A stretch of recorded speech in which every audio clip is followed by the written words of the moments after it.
Message of Ajit Pawar, Deputy Chief Minister. He died today morning in a plane crash. I'm really shocked to see the news. दोस्तों, इस वक्त पूरा देश ये जानने के लिए बिल्कुल बेताब है और ये जानना चाहती है कि अजीत पवार के साथ वास्तव में आखिरकार हुआ क्या। लोग एक दूसरे से पूछ रहे हैं, एक दूसरे से सवाल कर रहे हैं कि क्या सचमुच में यह हादसा है या फिर किसी गहरी साजिश का हिस्सा माना जा रहा है। और दोस्तों, इसका सही जवाब किसी के पास भी नहीं है, क्योंकि सड़क हादसे में हुई गोपीनाथन मुंडे की मौत के बाद महाराष्ट्र के दूसरे बड़े नेता हैं अजीत पवार, जिनकी मौत को संदिग्ध माना जा रहा है। दोस्तों, आप सबको पता है कि 28 जनवरी की सुबह अजीत पवार मुंबई से एक निजी चार्टर्ड प्लेन से बारामती के लिए रवाना हुए थे। केवल 45 मिनट बाद यानी 8:45 बजे बारामती एयरपोर्ट पर लैंडिंग के दौरान उनका प्लेन क्रैश हो गया और क्रैश होते ही विमान में आग लग गई और देखते ही देखते वो खाक भी हो गया। यानी विमान में सवार सभी 5 लोगों की मौके पर ही मौत हो जाती है। दोस्तों, अजीत पवार महाराष्ट्र पंचायत चुनाव के लिए एक जनसभा को संबोधित करने बारामती जा रहे थे। वह मुंबई से सुबह 8:10 पर रवाना हुए थे। दोस्तों, महाराष्ट्र एसोसिएशन डिपार्टमेंट के मुताबिक पायलट ने 8:45 पर बारामती एयरपोर्ट पर लैंडिंग की पहली कोशिश की थी, लेकिन रनवे साफ दिखाई नहीं दिया तो वह विमान को दोबारा ऊंचाई पर ले गया। दोस्तों, पहली कोशिश नाकाम रहने के बाद बारामती के रनवे 11 पर दोबारा लैंडिंग की कोशिश की गई। इस दौरान विमान रनवे से फिसलकर क्रैश हो गया और उसमें आग लग गई। क्रैश के बाद विमान आग का गोला बन गया। कुछ ही मिनटों में पूरा प्लेन जलकर खाक भी हो गया। इसलिए दोस्तों, राहत कर्मियों को सब बाहर निकालने में बहुत परेशानियां हुई। पुलिस कर्मियों ने हादसे में मारे गए लोगों के सब एम्बुलेंस से बारामती जिला अस्पताल भेजे। अजीत पवार की मौत को संदिग्ध इसलिए बताया जा रहा है दोस्तों कि मिली जानकारी के मुताबिक लैंडिंग के दौरान पायलट ने कोई इमरजेंसी सिग्नल नहीं दिया था, उसने मेडे कॉल भी नहीं किया था। दोस्तों, एसोसिएशन में यह असंभव जैसी घटना मानी जाती है। फिर सवाल यह है दोस्तों कि अजीत पवार की मौत की असलियत आखिर है क्या। इस दुर्घटना के बहुत सारे विजुअल जो है इस वक्त सामने आए हैं, जिसमें विमान में लगी आग, इसके बाद उसके बिखरे हुए पुर्जे, दूर गिरा हुआ इंजन और जले हुए सब दिखाई दे रहे हैं। दोस्तों, आग बुझाने के बाद विमान के टुकड़े बिखरे नजर आ रहे थे। अब समझिए कि इस मौत को लेकर विवाद के कारण क्या सामने आ रहे हैं।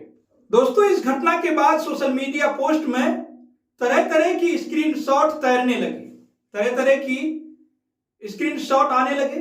उनके जरिए दावा यह किया गया कि अजीत पवार की मौत को पहले ही अपडेट कर दिया गया था, जैसे कि मौत की पहले से ही किसी को जानकारी हो।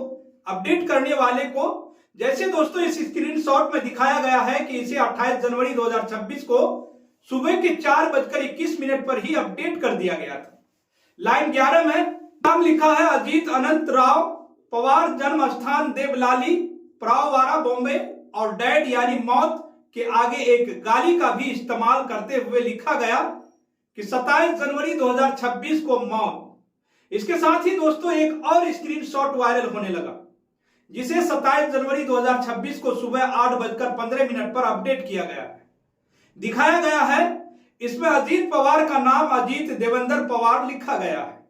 गौर कीजिएगा दोस्तों, जिस समय इसे अपडेट किया गया और दिखाया गया है, उसके अगले ही दिन अजीत पवार मुंबई से बारामती के रास्ते में विमान में सवार थे। इस स्क्रीनशॉट के आधार पर दावा किया जाने लगा कि विकिपीडिया में मौत की जानकारी पहले से डाल दी गई थी। इसे लेकर अज्ञात विवाद और साजिश की चर्चा भी होने लगी है। दोस्तों, इसे केनी न्यूज इनमें से किसी भी स्क्रीनशॉट या दावे की पुष्टि बिल्कुल भी नहीं करता। हो सकता है दोस्तों कि सोशल मीडिया पर जो बातें चल रही हैं वो भ्रम है, वो अफवाहें हैं या फिर अटकलें हो।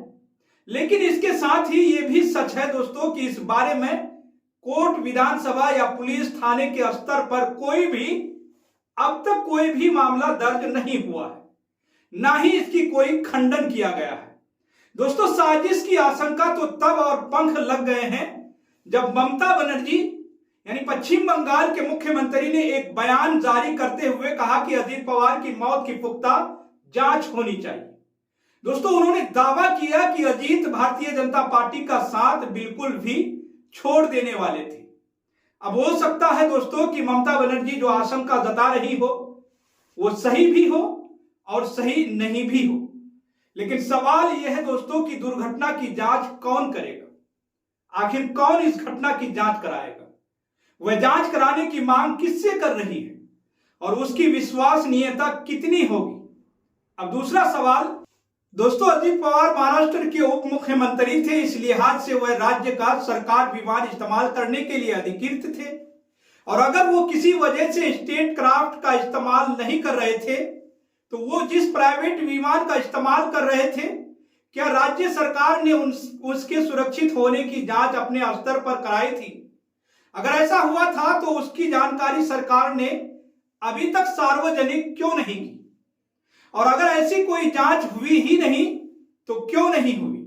यह सवाल इसलिए भी बहुत बड़ा है दोस्तों क्योंकि अजीत पवार की मौत जिस विमान की दुर्घटना में हुई है वो एक निजी कंपनी का लियर जेट 45XR विमान था। दोस्तों, एक रिपोर्ट पर जरा गौर कीजिएगा। यह भारत सरकार के एयरक्राफ्ट एक्सीडेंट इन्वेस्टिगेशन ब्यूरो की रिपोर्ट है, बिल्कुल उसी विमान की जिसमें अजीत पवार सवार थे। दोस्तों, सबसे ऊपर ही लिखा है रिपोर्ट में लीड 45XR, मालिक का नाम लिखा है messrs VSR ventures private limited. छठे नंबर पर दोस्तों, छठे नंबर पर देखिए लिखा है कि यह विमान मुंबई एयरपोर्ट पर महज 2 साल पहले 14 सितंबर 2023 को बुरी तरह से दुर्घटनाग्रस्त हो गया था। तब वो विशाखापट्टनम एयरपोर्ट से मुंबई उतरते हुए फिसल गया था। बिल्कुल यही बरामदी में हुआ है। अब सवाल है दोस्तों कि तमाम खामियों के शिकार उसी सीरीज के विमान को फिर से उड़ान भरने की अनुमति कैसे दी गई और इसको अनुमति किसने दी? विमान इंडस्ट्रीज से जुड़े लोगों का कहना है कि VSR वेंचर्स का ये जहाज बहुत पुराना था और बार बार मरम्मत करके इस्तेमाल में लाया जा रहा है। दोस्तों, आप इस वीडियो को देखिए। ये लाइव वीडियो है जब प्लेन क्रैश हो रहा था, उस वक्त की लाइव तस्वीरें भी आप जरा देखिए। सामने ये वीडियो निकल कर आई है, इसमें पहले आप वीडियो देख लीजिए दोस्तों।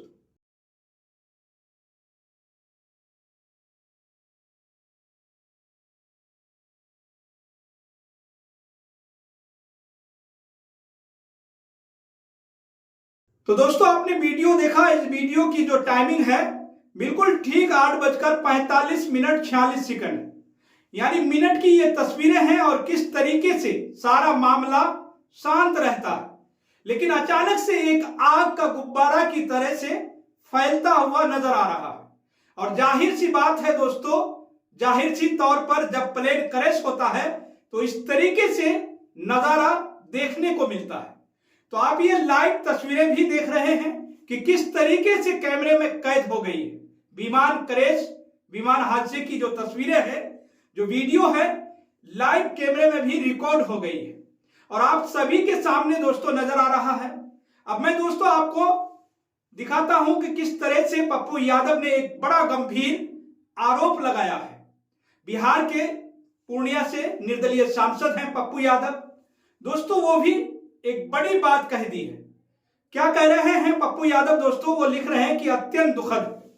दोस्तों, महाराष्ट्र के डिप्टी सीएम अजीत पवार जी हवाई जहाज दुर्घटना में नहीं रहे। मेरी संवेदनाएं उनके परिवार के साथ है, उनकी आत्मा को शांति मिली। दोस्तों, पूर्व मुख्यमंत्री विजय रूपाणी जी के बाद अजीत पवार जी, उसके पहले CDS बिपिन रावत जी सब हवाई दुर्घटना के शिकार हो गए। संयोग इस तरीके की बातें कही जा रही है कि क्या संयोग है। अब हालांकि ये संयोग पप्पू यादव जी की तरफ से लगाए जा रहे हैं, ऐसे ही सवालिया निशान दोस्तों पश्चिम बंगाल की सीएम ममता बनर्जी की तरफ से भी लगाए जा रहे हैं। इसी तरीके के जो जांच की मांग है आम आदमी पार्टी के सांसद हैं संजय सिंह भी कह रहे हैं। और यकीन मानिए दोस्तों कि धीरे धीरे हमें भी लगता है कि जब नेताओं ने कहना शुरू कर दिया है तो ये आंकड़े और भी बढ़ते ही जाएंगे और भी लोग सामने आएंगे और कहेंगे कि इसकी जांच पुख्ता होनी चाहिए दोस्तों, क्योंकि ये करंट में यानी हाल ही में जो है मौजूदा हालात में डिप्टी सीएम थे, फिर इतनी बड़ी दुर्घटना उनके साथ कैसे हो गई, ये सवाल पूछा जा रहा है। दोस्तों ममता बनर्जी ने जो कुछ भी कहा है आपने वीडियो में भी देखा, साथ ही साथ दोस्तों जो आप लाइव वीडियो देख रहे हैं कैमरे में जो कैद हुई है क्रैश की तस्वीरें जो है संजय सिंह किस तरीके से वो कह रहे हैं कि भैया इसकी जांच होनी ही चाहिए। पप्पू यादव जो हैं वो कह रहे हैं इन सभी मामलों को लेकर दोस्तों आपको क्या लगता है कि क्या सच में अब इसकी जांच पड़ताल कर ली जानी चाहिए या फिर क्या सच में सुप्रीम कोर्ट की निगरानी में इसकी जांच होनी चाहिए? क्या सच में ऐसा लगता है कि कुछ बड़ा निकलकर सामने आ सकता है, कुछ बड़ा खुलासा हो सकता है? क्या सच में ऐसा हो सकता है? क्योंकि ममता बनर्जी जब कुछ कह रही हैं तो बड़ी सोच समझ के ही वो कह रही होंगी या फिर मुद्दे को घुमाने की कोशिश कर रही हैं, डाइवर्ट करने की कोशिश कर रही हैं। दोस्तों आपको जो भी लगता हो, आपकी जो भी राय हो या जनता जनार्दन जो भी हैं दोस्तों, इस हादसे को लेकर, इस विमान हादसे को लेकर, इस प्लेन क्रैश के मामले को लेकर आपकी जो भी राय हो आप अपनी राय हमारे कमेंट सेक्शन में जरूर लिखिएगा दोस्तों। और दोस्तों अगर आपने अभी तक एनी न्यूज को सब्सक्राइब नहीं किए हैं तो सब्सक्राइब जरूर कर लें और साथ ही बेल आइकन को भी दबाना ना भूलें।